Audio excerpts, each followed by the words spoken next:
नमस्कार दोस्तों, O2IS academy में आपका बहुत-बहुत स्वागत है। मेरा नाम कुलदीप सिंह है और हम लोग बात कर रहे हैं एचपीएस प्रीलिम्स मार्क बूस्टर 2.0 के बारे में guys. So this is the day 11, ठीक है। पिछली बारी शायद मैं डे 9 बोल गया था but that was day 10, so this is day 11 of it. And हम लोग कर रहे हैं ज्योग्राफी एनवायरनमेंट और हम लोगों का बेसिक प्राइम जो टारगेट है वो है आपका 26 सितंबर वाला एचएस का प्रीलिम्स का पेपर, जिसमें हम लोग ऑलमोस्ट आपको जो सारी चीज़ें रिवाइज़ करवाने की कोशिश कर रहे हैं। ज्योग्राफी एनवायरनमेंट अभी हम लोग कर रहे हैं, ठीक है जी। सो आज मैं ज्योग्राफी को वाइंड अप करूँगा। Will be moving towards environment. एक तो मेजर टॉपिक्स एनवायरनमेंट के, फिर हम लोग बहुत सारे करंट अफेयर्स के बारे में बात करने वाले हैं। So again I hope this series is making sense to you and it is improving your revision.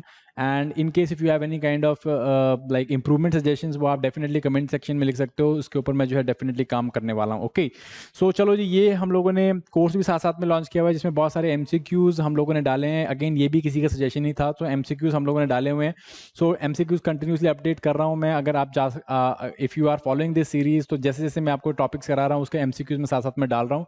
सो आप वहाँ पे जाओ, उन एमसीक्यूज को भी आप अटेम्प्ट कर सकते हो। ओके, सो आज का जो कंटेंट होने वाला है, basically will be talking about minerals, will be talking about energy sector in India, थोड़ा बहुत ट्रांसपोर्टेशन के ऊपर फैक्ट दूंगा एंड पॉपुलेशन डायनेमिक्स भी मैं आपको बताने वाला था। बट अगेन ये 2011 का ही सेंसस का स्टैट्स है जो कि बहुत पुराना हो गया है। So I am not expecting like questions from it, but still अगर होगा तो फिर आप अपना पॉपुलेशन सेंसस के ऊपर जो भी ऊपर ऊपर से ब्रीफ स्टैट्स हैं उनको देख लेना।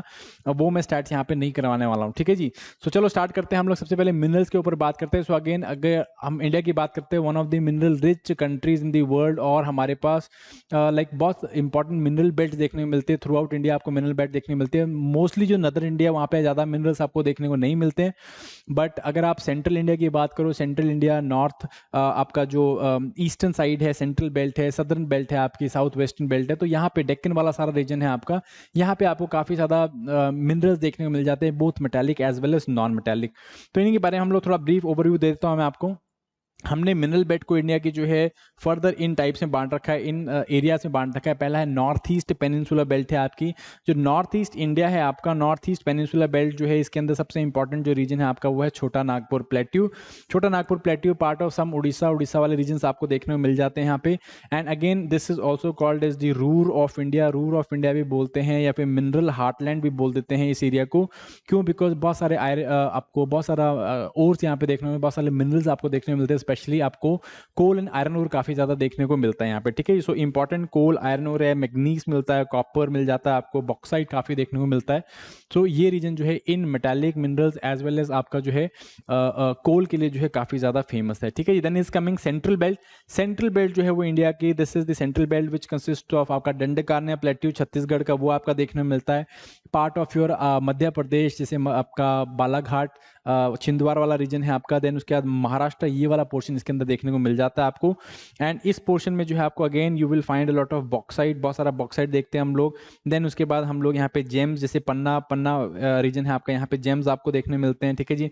थोड़ा बहुत आयरन ओर है, माइका आपको देखने को मिल जाता है, मैंगनीज काफी ज्यादा देखने को मिलता है आपको। तो ये जो कुछ मिनरल्स है हमने यहाँ पे देखने को मिलते हैं, ठीक है जी। Then comes is the southern belt. Southern belt जो है आपका मोस्टली आपका जो है दिस इज आपका पार्ट ऑफ कर्नाटका वाला प्लेट्यू है, कर्नाटका एंड तमिलनाडु वाला प्लेट्यू, ये वाला पोर्शन आपको देखने को मिलता है यहाँ पे। एंड यहाँ पे भी जो है आपको बहुत सारे फेरस मिनरल्स या फिर मेटालिक मिनरल्स आपको काफी बहुतायत में देखने को मिलते हैं, जैसे कि अगेन मोस्ट ऑफ आपका आंध्र प्रदेश वाला रीजन है, तमिलनाडु वाला रीजन है, you will find lots and lots of like iron ore काफी देखने को मिलेगा, बॉक्साइट के ओर्स काफी देखने, सॉरी आपका एल्यूमिनियम के ओर, दैट इज बॉक्साइट, वो आपको काफी देखने को मिल जाता है, ठीक है जी। देन इस साउथ वेस्टर्न बेल्ट है आपकी। साउथ वेस्टर्न बेल्ट आपकी ये रीजन है जिसके अंदर आपका गोवा और कर्नाटका वाला पोर्शन आता है, ठीक है। सदर्न कर्नाटका एंड गोवा वाला पोर्शन आता है। अगेन इसके अंदर भी आपको आयरन ए और काफी देखने को मिलता है। और अब आपको बहुत सारे सेडिमेंट्री मिनरल्स जो हैं वो आपको यहाँ पे देखने को मिलते हैं, जैसे नदर्न गोवा वाला रीजन है आपका, ये वाला सारा रीजन जो है it is full of iron ore, ठीक है नहीं। देन इस north western belt, north west, जैसे नॉर्थ इंडिया ऊपर वाली साइड में आपको कुछ नहीं देखने मिला, but north west India belt जो है आपकी, स्पेशली जिसके अंदर आपका राजस्थान वाला रीजन आ जाता है और एडजेसेंट एरियाज आ जाते हैं मध्य प्रदेश और गुजरात के, उन एरियाज में जो है काफी इंपॉर्टेंट मिनरल्स देखने को मिलते हैं। फॉर इंस्टेंस आपको कॉपर मिलता है, लेड, जिंक आपको देखने को मिल जाता है। देन उसके बाद जिप्सम हम लोग काफी यहाँ से एक्सट्रैक्ट करते हैं, सॉल्ट हम यहाँ से काफी एक्सट्रैक्ट करते हैं। सो ये भी एक बहुत इंपॉर्टेंट मिनरल बेल्ट बन जाती है, ठीक है जी। मोस्टली जो अरावलीज वाला रीजन है राजस्थान का, वो इस एरिया के अंदर आता है, ठीक है। सिल्वर भी यहाँ पे एक इंपॉर्टेंट वो है, silver this is also an important mineral जो हम यहाँ से माइन कर रहे हैं। फाइनली लास्ट जो आपका पार्ट है, this is Indian ocean part. In and around जो हमारा कोस्ट लाइन है, इतना बड़ा कोस्ट लाइन है, उसके आसपास में जो आपको ओशन देखने को मिल रहा है, वहाँ पे भी आपको बहुत इंपॉर्टेंट मिनरल देखने को मिलता है। जैसे हम ओशंस को एक्सप्लोर कर रहे हैं, जैसे कि पेट्रोलियम है एंड देन नेचुरल गैस है, जैसे हम केजी बेसिन में कर रहे हैं। पेट्रोलियम हम लोग ऑफशोर जो आपके रीजन है वहाँ पे हम लोग करते हैं, जैसे बॉम्बे हाई है, आपका एलिबेट आइलैंड है, इस तरह के आइलैंड्स में हम लोग यहाँ पे पेट्रोल एक्सप्लोर करते हैं। नेचुरल गैस केजी बेसिन हो गया आपका। इसके अलावा पॉलीमेटालिक नोड्यूल्स हैं, छोटे छोटे नोड्यूल जो आपको पोटैटो साइज लंप नोड्यूल्स देखने को मिलते हैं, जो इंडियन ओशन के फ्लोर में है। इनको भी अब हम धीरे धीरे क्या कर रहे हैं, एक्सप्लोर कर रहे हैं। ठीक है जी। सो ये बेसिकली ओवरऑल मिनरल बेल्ट है इंडिया की। आप लोगों को इंपॉर्टेंट जो भी मिनरल्स हैं उनकी एक एक दो दो जो है इंपॉर्टेंट माइंस के बारे में पता होना चाहिए, क्योंकि ओके की बारी मैच द फॉलोइंग टाइप के क्वेश्चन में पूछ लेते हैं। मैच द फॉलोइंग्स में बेसिकली और पूछ लेते हैं, एरिया पूछ लेते हैं, और पूछ लेते हैं, माइन पूछ लेते हैं। तो इस तरह की चीज़ों को आपको थोड़ा बहुत पता होना चाहिए। ठीक है जी। सो ये मैंने कुछ यहाँ पे लिखी हुई है, अगेन वेरी वेरी इंपॉर्टेंट। एक एक करके हम लोग फटाफट देख लेते हैं। एक या दो हम लोग देखेंगे। जैसे आयरन है आपका, जैसे मैंने आपको बताया आयरन थ्रू आउट आपको इंडिया देखने को मिलता है। डेक्कन प्लेट्यू सारा जो है आयरन से भरा हुआ है, क्योंकि बसोल्टिक आपका प्लेट्यू है और बसोल्ट में आपको काफी ज्यादा आयरन और देखने को मिल जाता है। तो उड़ीसा में कहाँ है, मयूरभंज है, ख्यूंजार है, यहाँ पे देखने को मिलता है। झारखंड सिंगमू डिस्ट्रिक्ट है, सिंगबुंग बहुत फेमस है, लाइक बहुत सारे यहाँ पे मिनरल्स आपको देखने को मिलेंगे। नदर्न गोवा सारा जो है आयरन और बना रहा है। कर्नाटका में बेलारी रीजन है आपका, या केमागुंडी रीजन है, केमागुंडी से बाबा बुडान हिल्स मिलते हैं। This is again known for iron ore production only. ठीक है, आयरन ओर माइनिंग। ठीक है, इंपॉर्टेंट फैक्ट जो है इसके लिए क्या है, अगेन 20% टोटल वर्ल्ड के रिजर्व जो है इंडिया में आयरन ओर के इंडिया के अंदर देखने को मिलते हैं, और काफी अच्छा कंटेंट भी देखने को मिलता है आयरन का। एंड झारखंड जो है वो हमारे पास इंडिया में सबसे ज्यादा रिजर्व आपको इंडिया के झारखंड में देखने को मिलते हैं। ठीक है जी। देन इज कोल अगेन जैसे झारखंड में है जरिया, बोकारो, गिर्द, ये इंपॉर्टेंट माइंस है आपकी। छत्तीसगढ़ में कोरबी है, कोरबा है, तत्तापानी है। उड़ीसा में तालचेर है, वेस्ट बंगाल में रानीगंज, एमपी में उमारिया, पेंच और कान्हा वाली जो बेल्ट है आपकी, ये में यहाँ पे आपको काफी ज्यादा कोल देखने को मिल जाएगा। ठीक है जी। थर्ड लार्जेस्ट हम लोग प्रोडक्शन में है चाइना और यूएसए के बाद। हमारा 1/10 ऑफ द रिजर्व जो है वो आपको अगेन कहाँ पे देखने को मिलेगा, मोस्टली दामोदर वाले रीजन में देखने को मिलता है। ठीक है जी। मोस्टली जो आपका कोल है हमारा, वो दामोदर वैली, छोटा नागपुर वाला रीजन है, वहां पे आपको देखने को मिलता है। अगेन फन फैक्ट इज, हमारा जो कोल है as far as quality is concern, so quality wise जो है our coal is not that superior, इतना ज़्यादा सुपीरियर नहीं है। सो अगेन बहुत सारे जो हमारे कोल बेस्ड इंडस्ट्रीज हैं वो जो कोल है हमारा उसको ज़्यादातर जो है क्या करती हैं, वो इम्पोर्ट करती हैं या इम्पोर्ट करके यूज़ करती हैं। ठीक है। देन इज मैंगनीज, है ना, मैंगनीज जो है अगेन कहाँ पे मिलता है, उड़ीसा में सुंदरगढ़, कालाहांडी, क्योंझार, मयूरभंज वाला रीजन है। महाराष्ट्र में नागपुर भंडारा बेल्ट है आपकी। एमपी में बालाघाट, छिंदवाड़ा वाला रीजन है आपका। ये जो है they are main manganese region आपके। एंड इंडिया जो है थर्ड लार्जेस्ट प्रोड्यूसर है मैंगनीज का। ठीक है कि नहीं। बॉक्साइट के ऊपर आते हैं। बॉक्साइट उड़ीसा जो है कालाहांडी, कोरापुट रीजन है आपका। झारखंड में पलामू रीजन है। महाराष्ट्र में Kolhapur, very very famous for bauxite. MP में अमरकंटक वाला रीजन है, जो बालाघाट वाला रीजन है, जबलपुर तक, ये वाला सारा रीजन जो है एमपी का, इज नोन फॉर बॉक्साइट। ठीक है। India again third largest producer हमारा बॉक्साइट का। एंड 65 कॉन्ट्रीब्यूशन सिर्फ कहां से आ रही है, उड़ीसा से आ रही है। आपका कालाहांडी एंड कोरापुट वाला रीजन जो है दे आर मेन, ये डिस्ट्रिक्ट जो है मेन है जहाँ पे बहुत सारा बॉक्साइट हम लोग माइन करते हैं। ठीक है जी। सो ये आपका बॉक्साइट का रीजन हो गया। देन इज कॉपर के ऊपर आते हैं। कॉपर जो है मोस्टली दो ही जगह से निकाला जा रहा है, मध्य प्रदेश में, झारखंड में सिंगभूम वाला रीजन है, एंड आपका राजस्थान में खेतरी वाला रीजन है, और मध्य प्रदेश में बालाघाट रीजन है। 3 रीजन है आपके। ठीक है जी। एमपी में आपका बालाघाट रीजन है, राजस्थान खेतरी है, झारखंड जो है आपका सिंगभूम रीजन है। मैक्सिमम आपका कहाँ पे मिल रहा है, आपको झारखंड में देखने को मिलता है। ठीक है जी। Then is zinc, lead and silver है। जिंक, लेड, सिल्वर जो है आपका वो कहाँ पे देखने को मिलता है, मोस्टली देखो ये जहाँ पे कॉपर मिलेगा ना, कॉपर के साथ साथ में आपको जिंक, लेड और सिल्वर जो है वो साथ साथ में देखने को मिल जाता है। इवन कई बार गोल्ड भी साथ साथ में देखने को मिल जाता है। क्यों, बिकॉज इन सब की जो मेटल्स की रिएक्टिविटी ऑलमोस्ट सिमिलर है, और सिमिलर होने के कारण जो है एक ही ओर में आपको देखने को मिल भी जाते हैं, थोड़ी ऊपर नीचे की क्वांटिटीज में। ठीक है जी। सो जिंक, लेड, सिल्वर तीनों जो है हम कहाँ से माइन कर रहे हैं, मोस्टली राजस्थान के जो जवार माइंस हैं आपकी, यहाँ से हम लोग इसको माइन कर रहे हैं। देन झारखंड में आपका हजारीबाग वाला रीजन है, यहाँ से हम लोग थोड़ा बहुत इसको माइन करते हैं। ठीक है जी। फिर आते हैं हम लोग गोल्ड के ऊपर। Again India is a gold hungry nation, बहुत सारा जो है गोल्ड हम लोग कंज्यूम करते हैं, स्पेशली ज्वेलरी मार्केट में काफी कंज्यूम होता है, बट ओनली 1% से ज्यादा जो है यहाँ पे प्रोडक्शन होती है इसकी। ठीक है जी। सो जितनी थोड़ी बहुत होती है वो कहाँ से हो रही है, 99% जो है कहाँ से हो रही है, कोलार रीजन से, आपका कर्नाटका रीजन से हो रही है, जहाँ पे Kolar gold mines and Hutti gold mines है, जो केजीएफ आपने सुना भी होगा बड़ा फेमसली।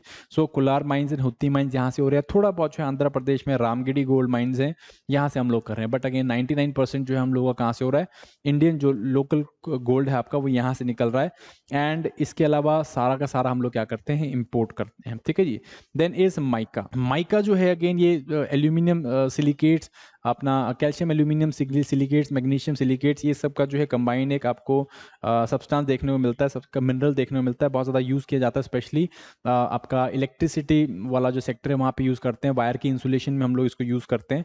तो बिहार झारखंड में जो गया से लेके हजारीबाग रीजन है, बिहार में गया रीजन है और झारखंड में हजारीबाग वाला रीजन है, ये सारी बेल्ट जो है it is known for your mica production. इसके अलावा आंध्र प्रदेश में नेल्लौर रीजन है नोन फॉर माइका प्रोडक्शन, ठीक है। झारखंड में कोडरमा एक रीजन है, कोडरमा माइंस यहाँ पे थी, एंड ये जो है एशिया की लार्जेस्ट माइका मार्केट है। और यहाँ पे जो है ये not only Asia, like world की लार्जेस्ट माइका मार्केट जो है यहाँ पे आपको मिलती है, ठीक है। सो ये इंपॉर्टेंट फैक्ट है, इसको थोड़ा सा याद रखना है। Then is limestone. लाइमस्टोन या चूना पत्थर जिसे हम बोलते हैं, चूना पत्थर वहाँ पे जनरली आपको देखने को मिलेगा जहाँ पे लाइक पानी जो है कम होता है और सैंड सॉइल में जो है सैंड की वैल्यू, सैंड की क्वांटिटी ज़्यादा होती है। तो अगेन एरिड या सेमी एरिड रीजन जो आपको वेस्टर्न घाट्स के साइड में जो सेमी एरिड रीजन देखने को मिलता है, जैसे आंध्र प्रदेश कर्नाटका वाला रीजन है वहाँ पे, एंड राजस्थान में काफ़ी ज़्यादा देखने को मिलेगा, ठीक है जी। आंध्र प्रदेश में कुडुप्पा रीजन है, गुंटूर कुरनूल रीजन है, यहाँ पे आपको देखने मिलता है। कर्नाटका में गुलबर्ग बीजापुर रीजन है, राजस्थान में अजमेर रीजन है, यहाँ पे आपको लाइमस्टोन काफ़ी ज़्यादा माइन किया जाता है, ठीक है। Again 67% of all the limestone जो है वो mica industry, sorry cement industry में यूज़ होता है। एंड उसके अलावा जो है फ्लक्स या फिर आपका जो जिसे हम लोग रिडक्शन वर्क्स होते हैं ओर्स के, उनके अंदर हम लोग यूज़ करते हैं, ठीक है जी। थोड़ा उसके ऊपर आते हैं, लाइक रेडियो एक्टिव मटीरियल्स के ऊपर आते हैं, थोरियम एंड यूरेनियम। ये दो जो इंपॉर्टेंट रेडियो एक्टिव जो मिनरल्स है वो यहाँ पे आपको देखने मिलते हैं। यूरेनियम जो है जादूगोड़ा नारवा पहर, जो आपका झारखंड रीजन है, जादूगोड़ा माइंस के बारे में सुना होगा, नारवा पहाड़ माइंस है, यहाँ पे आपको मोस्टली जितना भी हम लोग इंडिया में यूरेनियम एक्सट्रैक्ट कर रहे हैं वो यहीं से एक्सट्रैक्ट कर रहे हैं। इसके अलावा थोड़ा बहुत तुमालेपल्ली में है, यहाँ पे हम लोग जो है यूरेनियम को एक्सट्रैक्ट कर रहे हैं। एंड थोरियम की बात करें तो इंडिया में बहुत ज़्यादा सारा केरला, मालाबार कोस्ट, कोरोमंडल कोस्ट में आपको देखने को मिलता है। केरला में बहुत ज़्यादा बहुतायत देखने को मिलती है, बट थोरियम का एज सच अभी कोई यूज़ नहीं, क्योंकि हम लोग इससे एनर्जी जो है अभी बनाने के स्टार्ट नहीं कर पाए हैं, मतलब इसका जो रिएक्शन है अभी हम लोग यूज़ नहीं कर पाए हैं। बट जादूगोड़ा नारवा पहर जो है काफ़ी ज़्यादा एक्टिव माइंस है। Nuclear power corporation of India यहाँ पे इसको माइन करती है, नेशनल कंपनी है, माइन करती है इसको। और मतलब अगर हम बात करें कि इंडिया की डिमांड कितनी है और कितना हम लोग लोकली सप्लाई करते हैं, तो वो बहुत ही कम है, ठीक है जी। Almost no significant reserve. तो इंडिया को जो है बहुत सारे कंट्रीज से यूरेनियम लेना पड़ता है, जैसे कनाडा से हम लोग लेते हैं, देन उसके बाद ऑस्ट्रेलिया से हम लोग लेना स्टार्ट कर रहे हैं, देन उसके बाद कजाकिस्तान से हम लोग ले रहे हैं, रशिया से लेते हैं। तो अगेन बहुत सारी कंट्रीज से हम लोग जो है यूरेनियम लेते हैं, क्योंकि हमारे पास अपना ज़्यादा नहीं है, ठीक है जी। क्रूड के ऊपर आते हैं, crude oil again black gold, ठीक है जी। हमारा ये जो है gold of 21st century is this crude oil, 20th century sorry. So Assam जो है, इंडिया में बहुत कम क्रूड ऑयल जो है प्रोडक्शन होती है। ऑलमोस्ट 80% हम लोगों का जो ऑयल का डिमांड है वो हम लोग इम्पोर्ट्स के थ्रू जो है वो करते हैं, इम्पोर्ट के थ्रू फुलफिल करते हैं। हमारा लार्जेस्ट एक्सपोर्टर जो है इराक है। और अभी रिसेंटली क्या हुआ है, जो अमेरिका है उसने जो है इट हैज़ बिकम, यूएस से, United States of America has become the second largest exporter to India, ठीक है जी। हम लोगों को एक्सपोर्ट कर रहे हैं, सऊदी अरेबिया को हमने थर्ड कर दिया, तो ये एक इंपॉर्टेंट डेवलपमेंट है, ठीक है जी। सो क्रूड हम लोग कहाँ पे उगा रहे हैं, कहाँ पे जो हम लोग एक्सट्रैक्ट कर रहे हैं, अगेन आसाम में जो है सबसे पुराना जो है यहाँ पे ऑयल फील्ड देखने को मिलते हैं, जहाँ से हम लोग ऑयल एक्सट्रैक्ट कर रहे हैं, जैसे कि दिग्बोई रीजन है आपका, नाहरकातिया, मोंगरायन या हंगेरियन रीजन है आपका, ये सारे जो है आसाम वाला रीजन है आपका। देन ऑफ शोर में अंकलेश्वर है, लुनेज है, कालोल है गुजरात में। राजस्थान में बाड़मेर रीजन है, यहाँ पे सरस्वती फील्ड्स हैं आपके, ठीक है जी। तो यहाँ पे अभी हमने यहाँ पे एक्सट्रैक्शन स्टार्ट करी है। ऑफ शोर में हम लोग मुंबई हाई है, अलीबेट है, बसीन है, यहाँ पे हम लोग जो है इसको कर रहे हैं, ठीक है जी। सो ये कुछ रीजन है आपके जहाँ पे हम लोग क्रूड ऑयल एक्सट्रैक्ट कर रहे हैं, ठीक है। केजी बेसिन में हम लोग जो है गैस, नेचुरल गैस को एक्सट्रैक्ट कर रहे हैं केजी बेसिन में। एंड कृष्णा गोदावरी बेसिन है, यहाँ पे हम लोग जो है क्या कर रहे हैं, नेचुरल गैस को एक्सट्रैक्ट कर रहे हैं, ओके जी। सो ये कुछ हमारे यहाँ पे एक्सट्रैक्शंस चली हुई हैं, ठीक है। सो ये कुछ मिनरल्स हैं basically, like there can be many more minerals. Again जैसे डायमंड है, मोस्ट ऑफ द डायमंड जो है वो कहाँ से आ रहा है, हम लोग पन्ना माइंस मध्य प्रदेश से एंड आंध्र प्रदेश में जो है माइंस आपको यहाँ से निकालते हैं। इसके अलावा हमारे पास डायमंड्स के लिए कुछ भी नहीं है, ठीक है। सो इस तरह के बहुत सारे मिनरल्स हैं, और भी मिनरल्स हो सकते हैं कवर करने के लिए, but again these are important minerals जो मैंने यहाँ पे कवर करे हैं। उसके बाद इंडस्ट्रीज भी हैं, बट इंडस्ट्रीज को करना वेरी वेरी डिफिकल्ट। सो बहुत सारी इंडस्ट्रीज है, कुछ इंडस्ट्रीज में आपको बताता हूँ कि इन इंडस्ट्रीज को थोड़ा बहुत आप पढ़ के जाना, क्योंकि ये इंडस्ट्रीज न्यूज़ में कहीं ना कहीं चल रही हैं। ऑटोमोबाइल इंडस्ट्री क्यों? बिकॉज BS6 ट्रांजिशन हुआ है, तो ऑटोमोबाइल इंडस्ट्री थोड़ा सा इंपॉर्टेंट हो जाती है। वो देख लेना थोड़ी सी कौन सी ऑटोमोबाइल इंडस्ट्री जो है वो टॉप पे चल रही है, कौन सी कितनी है, वो इस तरह से। हैवी इंजीनियरिंग इंडस्ट्रीज हैं आपकी, जैसे कि लार्सन एंड ट्यूबरो है, इस तरह की जो बेल है, ये सारी इंडस्ट्रीज हैं, ये थोड़ी सी इंपॉर्टेंट बन जाती हैं, ठीक है जी। इसके अलावा ship building industry very very important. Recently जो है हमारा INS विक्रांत जो है वो हम लोगों ने सी ट्रायल्स में निकाल दिया, तो आपको पता होना चाहिए कि भाई कौन सी हमारी जो शिपयार्ड है उसने किसने बनाया है, कौन शिप बिल्डिंग में आगे है, कौन जो है इसको कर रहा है। तो अगर आपको पता है कि विक्रांत कहाँ पे बना है तो कमेंट बॉक्स पे जरूर लिख के बताओ, ठीक है। शुगर इंडस्ट्री है वो करके जाना, बिकॉज शुगर केन के हमेशा से इश्यूज रहते हैं और चलते रहते हैं, वो आपको पता होना चाहिए। Cotton industry, tea industry, these are some of the important industry जो आपके बारे में, जिसको आपके बारे में थोड़ा बहुत पता होना चाहिए, ठीक है जी, इंपॉर्टेंट फैक्ट उसके बारे में। देन हम लोग मूव करते हैं towards energy sector India. Energy sector की तरफ आते हैं। एनर्जी सेक्टर में अगर मैं बात करूं तो कुछ फैक्ट्स हम लोग देख लेते हैं। सबसे पहले जो इलेक्ट्रिसिटी की डेमोन्स्ट्रेशन इंडिया में कहाँ पे हुई थी? वो कलकत्ता में हुई थी, एंड देन उसके बाद बॉम्बे में हुई थी, ठीक है। Calcutta electricity supply corporation and Bombay electricities supply and tramways, ये दो कंपनी थी, इन्होंने यहाँ पे सबसे पहले क्या किया था? डेमोन्स्ट्रेशन करके दिखाया था, ठीक है जी। सबसे पहला हाइड्रो इलेक्ट्रिक इंस्टॉलेशन दार्जिलिंग में हुआ था 1897 के अंदर, ये भी इंपॉर्टेंट है, ठीक है। इसके अलावा first electric street light of Asia वो बेंगलोर के अंदर जली थी, जो कि 1905 में जलाई गई थी, ठीक है। फर्स्ट इलेक्ट्रिक ट्रेन जो है हमारी वो 1925 में चलाई गई थी from Bombay Victoria Terminus to Kurla, ठीक है जी, हार्बर लाइन थी, इसके ऊपर चलाई गई थी। देन अभी जो है अगर हम बात करें तो इंडिया जो है third largest producer and third largest producer है एंड थर्ड लार्जेस्ट कंज्यूमर है इलेक्ट्रिसिटी का after USA and China. Around 360 gigawatt के आसपास में हमारी जो है प्रेजेंट इंस्टॉल्ड कैपेसिटी है, ठीक है। मैक्सिमम इलेक्ट्रिक कंजप्शन कहाँ पे होती है? कौन सेक्टर में होती है? इंडस्ट्री में होती है, फिर डोमेस्टिक है, देन इज एग्रीकल्चर इंडस्ट्री जो सबसे ज़्यादा इलेक्ट्रिसिटी खाती है। स्टेट जो सबसे ज़्यादा हाईएस्ट पावर जनरेशन कर रहा है वो है Maharashtra, and 65% of all the electricity जो हम लोग बनाते हैं वो कहाँ से बन रही है? हमारी थर्मल पावर प्लांट से बन रही है। जब 100 प्लस समथिंग आपके थर्मल पावर प्लांट से 60 समथिंग प्लस जो है आपके लाइक 105 के आसपास, 114 है gas thermal power plant, 60 something जो आपके बेसिकली आपके जो गैस बेस्ड प्लांट्स हैं, तो ये कुछ जो है आपके अलग अलग प्लांट्स आपको यहाँ पे देखने को मिलते हैं, ठीक है। अभी इंडिया के पास इलेक्ट्रिसिटी जनरेशन में भी also started nuclear power. Again हमारे पास टोटल 22 जो है न्यूक्लियर रिएक्टर्स लगे हुए हैं जो उसको 67-80 मेगावाट की जो है बिजली प्रोड्यूस करते हैं, ठीक है कि नहीं। तो ये जो है आपको साइट्स पता होनी चाहिए सारी, कौन कौन सी जगह कहाँ पे हैं, ठीक है। टोटल 22 जो है आपके रिएक्टर्स हैं यहाँ पे, और ये 7 डिफरेंट साइट्स में लगे हुए हैं, तो ये 7 डिफरेंट साइट्स आपको चेक करनी है कौन सी है, ओके। अगर मैं बात करूँ रिन्यूएबल्स की तो टोटल इंस्टॉल्ड जो इलेक्ट्रिसिटी है उसमें 36% ऑलमोस्ट जो है वो that is coming from renewables, ठीक है। जिसमें हाइड्रो जो है वो अराउंड 46 गीगावाट जो आपका लार्ज हाइड्रो है, लार्ज हाइड्रो मीन्स बड़े बड़े मल्टीपर्पज प्रोजेक्ट जो हम लगाते हैं, लार्ज हाइड्रो 46 गीगावाट, सोलर जो है 634 गीगावाट्स, विंड जो है वो अराउंड 37 गीगावाट्स के आसपास में, जिसमें शाइनिंग फैक्टर जो है वो सोलर है, जिसने जो है पिछले 10 सालों में ऑलमोस्ट जो है 100 टाइम्स इंक्रीज किया है अपना एनर्जी प्रोडक्शन, ठीक है। और हर साल बहुत अच्छी हेल्दी रेट से इंक्रीज कर रहा है। तो 34 गीगावाट जो हम लोगों ने यहाँ पे किया है, बट हमारे टारगेट भी उतने बड़े हैं, हम लोगों ने 100 गीगावाट का टारगेट ले रखा है बाय 2022, ठीक है जी। आपको पता होना चाहिए विंड का कितना टारगेट है, सोलर का कितना टारगेट है, ये आपको पता होना चाहिए, ओके। देन उसके बाद हाईएस्ट प्रोड्यूसर हाइड्रो इलेक्ट्रिसिटी का कौन है? This is Karnataka and second is Himachal Pradesh.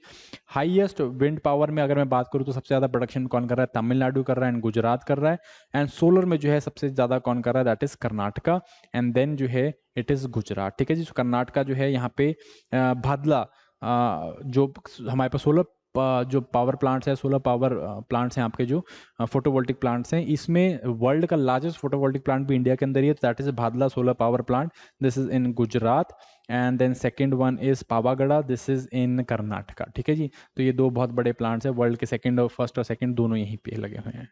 Then हम लोग आते हैं ट्रांसपोर्ट के ऊपर फटाफट से। ट्रांसपोर्ट में ये 4 सेक्टर्स है हमारे पास, railways, roadways, airways and waterways. Important जो है ट्रांसपोर्ट बहुत इंपॉर्टेंट है, अगेन मेंस में तो बहुत ज़्यादा इंपॉर्टेंट बन जाता है। क्यों? बिकॉज जो ट्रांसपोर्ट है दैट इज नेबुलस डेवलपमेंट, जितना अच्छा ट्रांसपोर्टेशन सिस्टम होगा उतना ही अच्छा डेवलपमेंट आपको देखने को मिलता है, ठीक है जी। सो ये कुछ फैक्ट्स हम लोग लेते हैं। वर्ल्ड का सेकंड लार्जेस्ट रोड नेटवर्क जो है वो इंडिया के पास है। हमारे पास जो है ऑलमोस्ट 2.4% ऑफ नेशनल हाईवेज हैं, जिसके अंदर जो है ऑलमोस्ट 40% ट्रैफिक जो है वो हमारा चलता है। अराउंड 1 लाख के आसपास में, 1 लाख किलोमीटर के आसपास में हमारे पास हाईवेज हैं। तो एक्जैक्टली फिगर मेरे पास नहीं है। लॉन्गेस्ट हाईवे हमारा जो है नेशनल हाईवे 44 है, starting from Jammu going all the way till Kanyakumari. Railways में जो है थर्ड लार्जेस्ट रेलवे नेटवर्क है हमारा वर्ल्ड में इन साइज, ठीक है जी। So third largest railway network है हम लोग के पास। मल्टी गॉल सिस्टम हम लोग यूज़ करते हैं। हमारे पास एक ब्रॉड गेज है 92%, मीटर गेज है 5%, नैरो गेज जो है अब सिर्फ 3% रह गया, और हमने टारगेट ले रखा है कि 2025 तक हम इसे यूनी गेज पे ले आएंगे, ठीक है जी। फर्स्ट ट्रेन जो है वो बॉम्बे थाने दौड़ी थी 1853 में। लॉन्गेस्ट जो हमारी ट्रेन है दैट इज़ विवेक एक्सप्रेस, ये जो है आसाम से कन्याकुमारी, डिब्रूगढ़ आसाम से जो है कन्याकुमारी जाती है। एंड इसके अलावा जो है हमारी इंडियन रेलवेज हैं वो 18 टोटल जोन, डिफरेंट जोन में बांटी हुई है, जिसमें हर एक जोन को जो है एक जनरल मैनेजर लेवल का बंदा हेड करता है, जिसके ऊपर जो है आपका रेलवे बोर्ड उसको मैनेज करता है। एंड लार्जेस्ट रेलवे जोन जो हमारी कौन सी है? नदरन रेलवेज है, ठीक है। आपको पता होना चाहिए कि यूनेस्को ने बहुत सारी रेलवेज की, हमारी जो रेलवेज की प्रॉपर्टी है उसको यूनेस्को का वर्ल्ड हेरिटेज टैग भी दे रखा है। जैसे दार्जिलिंग हिमालयन रेलवेज है आपकी, ठीक है जी, 1999 में इसको यूनेस्को टैग मिला था। नीलगिरी माउंटेन रेलवेज है, इसको 2005 में। कालका शिमला को 2008 में मिला था। एंड छत्रपति शिवाजी टर्मिनस, ये जो है जिसे हम पहले विक्टोरिया टर्मिनस भी बोलते थे, ये गॉथिक और इंडियन आर्किटेक्चर का बड़ा एक खूबसूरत सा मिक्स है। इसको हमने 2004 में यूनेस्को का वर्ल्ड हेरिटेज साइट का टैग दिया था, okay. Then is water transport. Water transport जो है पहले इतना ज़्यादा इंपॉर्टेंट नहीं था इंडिया में, लाइक 2 या 3 नदियाँ ही थी जिनके ऊपर हम लोग थोड़ा बहुत ट्रांसपोर्ट देखते थे, जैसे गंगा हो गया, ब्रह्मपुत्रा हो गया। बट अभी जो है व्हाट हैपेंड 2016 के बाद हमने इसके ऊपर जो है काफ़ी इम्पिटस देना स्टार्ट किया है। हमने नेशनल वाटरवे एक्ट बनाया है एंड इंडियन वाटरवेज प्रोजेक्ट हम लोगों ने स्टार्ट किया है, जिसमें 111 हम लोगों ने नेशनल वाटरवेज डिक्लेयर किए और अब हम उनको डेवलप करने की कोशिश कर रहे हैं, ठीक है जी। कौन से प्रोजेक्ट लगे हुए हैं इसके ऊपर? जैसे जल मार्ग विकास प्रोजेक्ट है, जिसके तहत हम लोग इन वाटरवेज को डेवलप कर रहे हैं। और ऑलरेडी 2 प्रोजेक्ट, एक गंगा के ऊपर वाले प्रोजेक्ट के ऊपर हम काफ़ी काम कर भी रहे हैं। 2 इसमें मल्टी मॉडल हमने टर्मिनल्स लगाए भी हैं। टर्मिनल्स मीन इस तरह से नदी के ऊपर जो है हम लोगों ने इस तरह से एक, जैसे बस स्टॉप होता है ना, या फिर जैसे बस अड्डा होता है, बस स्टेशन होता है, बस स्टैंड होता है, उस तरह से हमने जो है यहाँ पे सिस्टम्स लगाए हैं। जैसे वाराणसी में एंड साहिबगंज में, झारखंड में, यहाँ पे हम लोगों ने लगाए ताकि गंगा के अंदर हम लोग सीमलेसली ट्रेवल कर सके और उसको एज अ वाटरवे और एज अ मतलब कि एज अ ट्रांसपोर्ट मीडियम हम उसको यूज़ कर सकें, ठीक है जी। तो ये कुछ उनके ऊपर काम कर रहे हैं, इन कुछ नेशनल वाटरवेज के ऊपर काम चल रहा है, ठीक है। एटलीस्ट आपको पहले 4 वाटरवेज का तो बहुत अच्छे से पता होना चाहिए, बिकॉज इनके ऊपर काफ़ी अच्छे से काम चल रहा है। सो गंगा वाला जो है, गंगा हल्दिया टू इलाहाबाद, ये वाला नेशनल वाटरवे 1 है। नेशनल वाटरवे 2 जो है वो ब्रह्मपुत्रा नदी में है, Dhubri to Sadiya. National waterway 3 जो है वेस्ट कोस्ट आपका कैनाल है, दिस इज इन ये आपका जो है केरला में है, ठीक है जी। एंड देन नेशनल वाटरवे 4 जो है विजयवाड़ा, ये आपका आंध्र प्रदेश में चला हुआ है, ठीक है जी। सो ये बहुत सारे हैं आपके, इनको आप आराम से ऊपर से देख लीजिएगा। देन अब हम आते हैं पोर्ट्स के ऊपर। पोर्ट्स के ऊपर भी हम लोग क्या है, हमारे पास इन टोटल 13 जो है मेजर पोर्ट्स हैं एंड देन अराउंड 200 प्लस जो है आपके माइनर पोर्ट्स हैं हम लोग।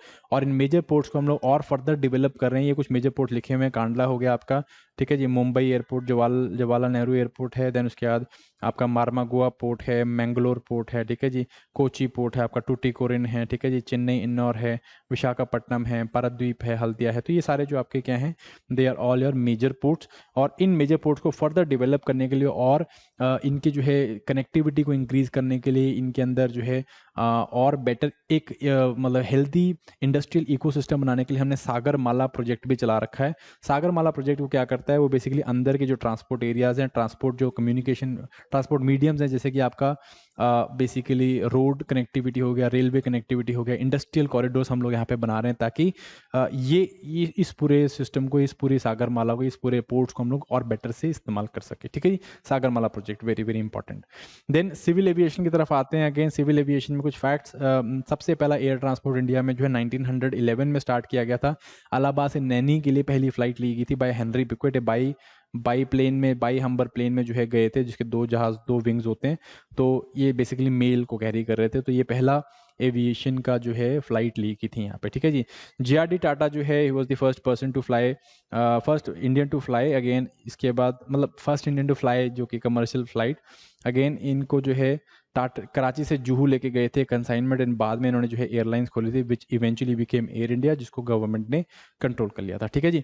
तो अभी जो है इस सेक्टर को लाइक बहुत बूम आ रखा है इस सेक्टर में, एंड जैसे जैसे मिडिल क्लास जो है वो प्रॉस्परस हो रहा है इंडिया के अंदर, और तो वो बहुत ज़्यादा जो है फ़्लाइट्स को अब यूज़ करने लग गए हैं। तो इवेंचुअली जो डोमेस्टिक फ़्लाइट्स हैं हमारी, वो उनका जो डोमेस्टिक पैसेंजर्स है वो लोड बढ़ गया है, एंड हमारा एयरलाइन सेक्टर जो है वो क्या है, उस काफ़ी ज़्यादा पोटेंशियल लगता है। ठीक है जी। तो बहुत सारे गवर्नमेंट ने इनिशिएटिव बनाए हैं ताकि और लोगों को जो है इनकरेज किया जाए कि वो यहाँ पे आके फ्लाई करें, एंड जो फ्लाइट ऑपरेटर्स हैं या जो एयरक्राफ्ट इंडस्ट्रीज़ हैं उनको भी कि वो यहाँ पे आके इन ऑपरेशंस को करें। ठीक है। तो उड़ान स्कीम हमने करी थी, उड़े देश का आम नागरिक, जिसमें हमने इसको हम रीजनल कनेक्टिविटी स्कीम भी बोलते हैं हम, कि रीजनल एरियाज़ में जाके फ्लाइट जो है कनेक्ट करें ताकि वहाँ के लोग भी उड़ने का जो है वो ले सकें, मज़ा ले सकें। एंड देन 100% हमने FDI स्टार्ट कर दिया है ग्रीनफील्ड प्रोजेक्ट में। मीन्स अगर कोई प्राइवेट सेक्टर कंपनी आके वो यहाँ पे अगर एयरपोर्ट या जो है मतलब एयरपोर्ट डेवलप करना चाहती तो वहाँ पे कर सकती है। ओपन स्काई पॉलिसीज़ को भी हमने लिवरेज किया। दैट मीन्स एयरलाइंस को हमने ईज आउट किया कि वो डोमेस्टिक के साथ साथ इंटरनेशनल जो फ्लाइट्स हैं उनको भी जो है साथ साथ में कैरी करे। ठीक है जी। एज ऑफ ये कुछ जो है इंपॉर्टेंट आपके लाइक पैसेंजर ट्रैफिक के हिसाब से ये कुछ इंपॉर्टेंट आपके दैट एयरपोर्ट्स हैं। जैसे इंदिरा गांधी एयरपोर्ट है। ठीक है जी। Indira Gandhi is there, Chhatrapati Shivaji terminus, this is Bombay airport भी है। ठीक है जी। देन बेंगलुरु एयरपोर्ट है, चेन्नई है, नेताजी सुभाष चंद्र कोलकाता वाला एयरपोर्ट है। तो ये कुछ इंपॉर्टेंट एयरपोर्ट है जहाँ पे सबसे ज़्यादा ट्रैफिक जो है हैंडल किया जा रहा है। अगेन इंदिरा गांधी जो है, this is the biggest airport of India and also handling the largest capacity. ठीक है गाइज। सो ये कुछ बेसिकली फैक्ट्स है ट्रांसपोर्टेशन के ऊपर, मिनरल्स के ऊपर। एंड पॉपुलेशन डायनेमिक्स, दो आई हैड अ टेम्पटेशन कि मैं पॉपुलेशन डायनेमिक्स भी कराऊँ आपको, लाइक इसके अंदर बेसिक सेंसस की डाटा दे दूँ, but that was just a raw data, और वो आपने पढ़ भी लिया होगा काफ़ी टाइम पहले से पढ़ भी रहे होंगे। सो उसमें बेसिक स्टैट्स पढ़ के चले जाना है। उसमें आई एम नॉट एक्सपेक्टिंग, क्योंकि 10 साल पुराना हो गया वो स्टार्ट, तो आई एम नॉट एक्सपेक्टिंग उसके अंदर से क्वेश्चन आएगा। सो देन ज्योग्राफी यहीं पे ख़त्म कर रहे हैं अभी हम लोग। We will be moving towards environment from tomorrow onwards, और इन्वायरमेंट के कुछ इंपॉर्टेंट टॉपिक्स के बारे में आपके यहाँ बात डिस्कस करूंगा। ठीक है जी। So in case you have any other suggestions for this particular series guys, you can definitely put it on the comment box, और आप और जिस भी माध्यम से हमारे साथ जुड़ रहे हैं उस माध्यम पे जो है आप अपने सजेशंस हमको दे सकते हैं। Definitely I am going to work on that. In case if you have like if you want to add something else also, वो भी हम लोग जो है we can do that also, right? So thank you very much guys, I hope you like this particular session. So all the best from my side, bye bye.